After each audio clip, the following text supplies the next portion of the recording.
Hi loves, you are welcome to another sewing tutorial on olives. In this video, I'll share with you how to cut and sew this butterfly keyhole top. It is also a kimono top, which means there is no sleeve, but I have a slit around the shoulder area of this top.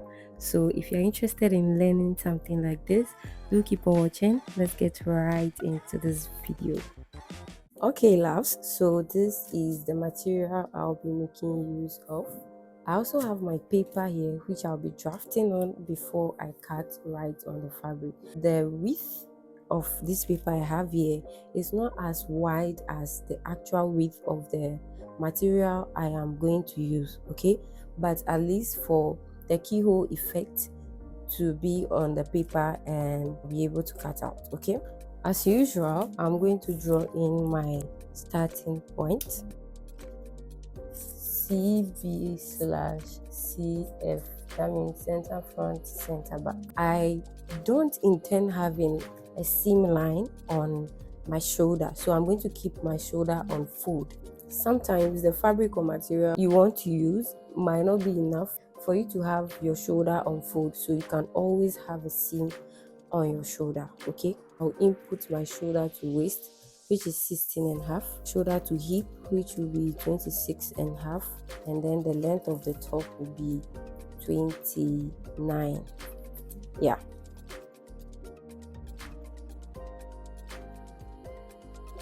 on my waist, I'll input my waist measurement. Okay, my total waist measurement is 30 divided by 4 is 7.5. So from the center front, 7.5. I will then add an ease of 1.5 inch. On my hip, I'll also make use of my hip measurement, which is 43 divided by 4, 10.75 inch. I will add 1.5 inch of ease right here. I'm going to kind of connect it together, but I'm not going to use this whole space. Okay, for a normal simple keyhole, from the waist here, I will mark 6 inches, and then above around the midpoint I'll move up by 4 inches and then come down by 4 inches, and all I'll do is to connect them together.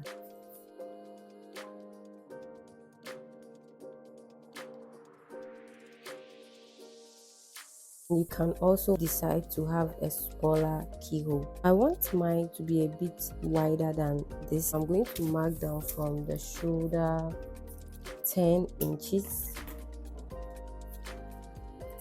or above the waistline 6.5 inches. Okay, I'll mark the same 6.5 inches here. From the waist, I'll mark 8.5 inches, and all I'm going to do is to connect these points together from the waist down close to the hip. I'm going to maintain this red shape. Okay, then I curve it with my hand this way and also connect it to meet this other line.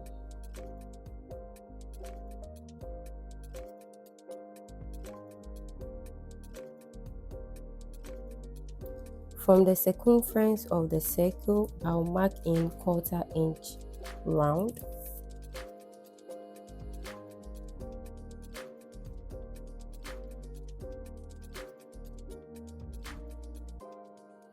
I'm going to cut along this red line, and the excess I have here will serve as allowance.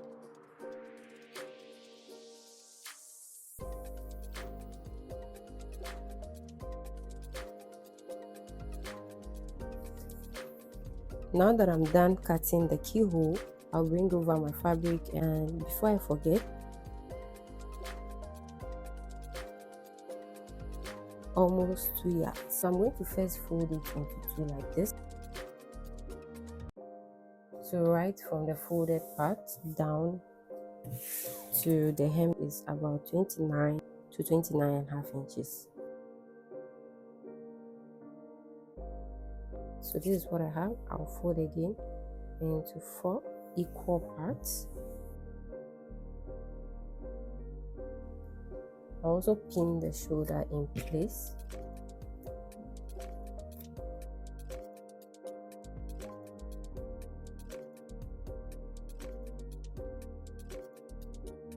I'll go ahead and fold the shoulder line like this. Also, I intend slashing part of the shoulder to form a slit, so I'm going to do that right on the fabric. Okay, on the pattern from the shoulder down, I'll mark 3/4 inch or 1 inch as the depth of my back neckline, and I'll use a width of 3 inches, connect them together. Yeah,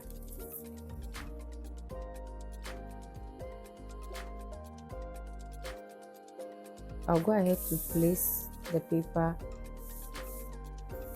and make sure the edge of the paper meets the center. This is the center. I'm going to meet it, and also make sure the shoulder of my pattern paper also aligns with the shoulder of my fabric. Most importantly, I'm going to pin around the keyhole. So what I'm going to do now is to cut the excess of this keyhole out.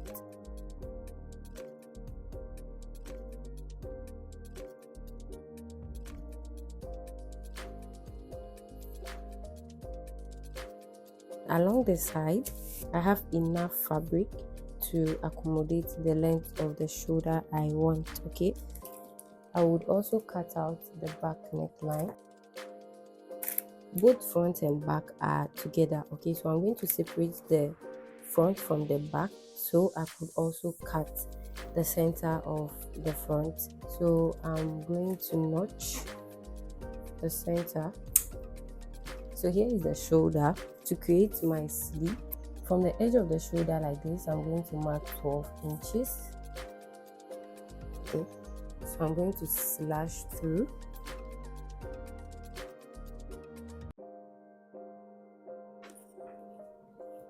Now I can separate the front from the back.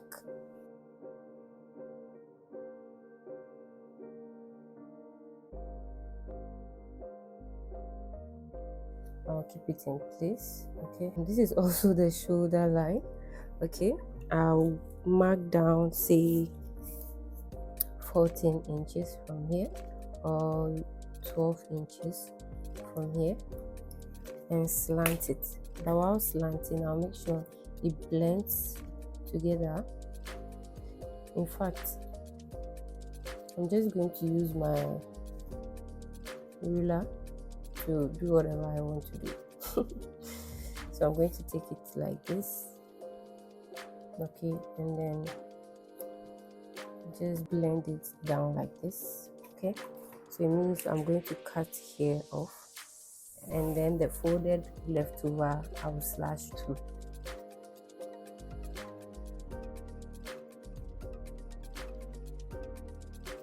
Right here I have the slit on the shoulder. I went ahead to fold or make a lay, and this is how it looks like. I'm going to trim off any part fraying. So this way, I'll head over to the machine and fold again and stitch.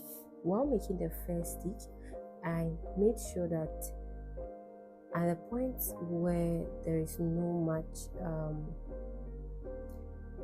much allowance, that's close to the end of the slit, I reduce the allowance while stitching.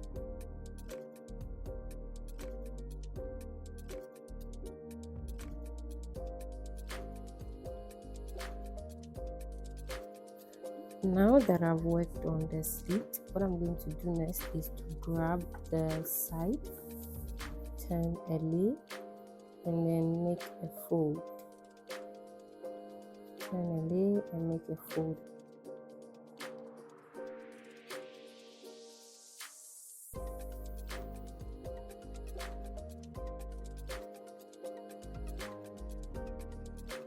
So I've worked on both sides. So what I'm going to do now is to place each side together so I can have my keyhole together as well.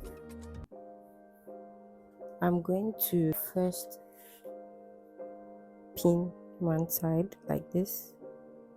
Okay, I'll flip to the wrong side. Okay, then I'll be able to pick right sides of the keyhole facing. Okay, then I'll pin on the wrong side. After pinning at least once, I'll remove the initial pin from the front, and then I can go ahead and pin round, pick them together like this, and pin.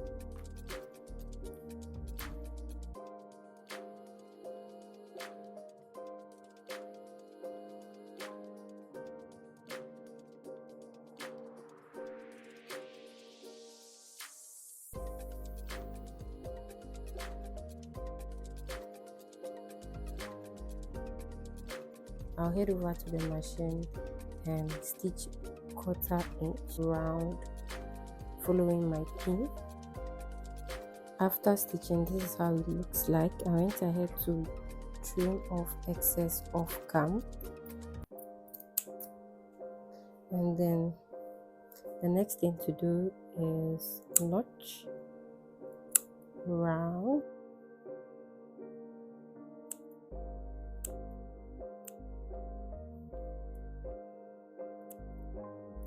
After notching round, I'm going to turn inside out and then give it a good press.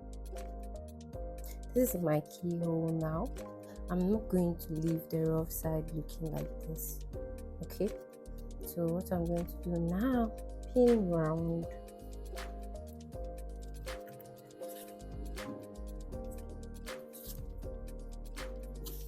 and then I'll make a final stitch by top stitching round.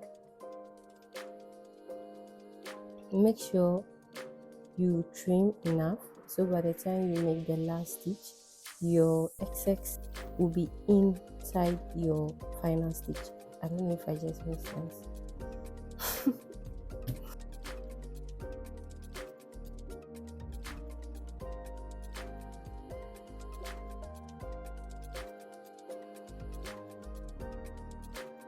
So here is how the keyhole turned out. Now this is the back. Now what I'm going to do, I have my center back notch here, right?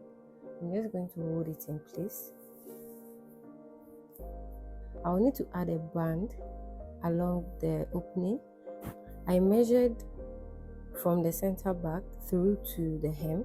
Whatever measurement I had was what I used to cut this band, which is about 2.5 inches. Okay, by the time I stitch 1/2 inch, I would have 2 inches left. Okay, I made it in such a way that it is on fold, 2.5 inches on fold.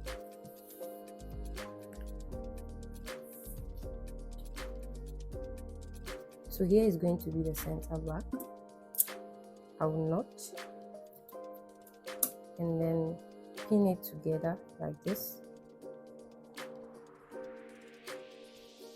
I've already finished the hem of the opening. I'm also going to finish the hem of the band.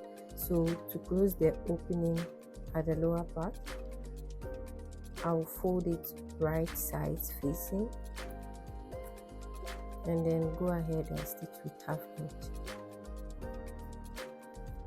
Turn it inside out like this. I know I've not stitched it yet, but that is what I'm going to do.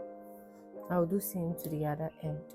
I'll locate my center back notch, locate my center notch here on the band, match them together. Okay, this is the right side of my fabric, and I'm just going to pin by following the edge. Just pin it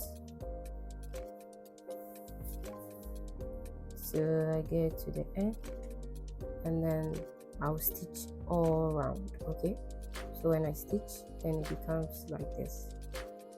So here is what it looks like after stitching the band to it. The final thing I'm going to do is fold the band into 2. Okay, I'm just going to fold it into two here and then make a continuous fold.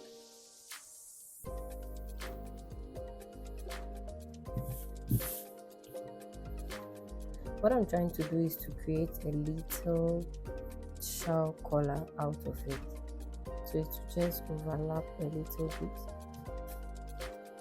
I'll finally work on the band,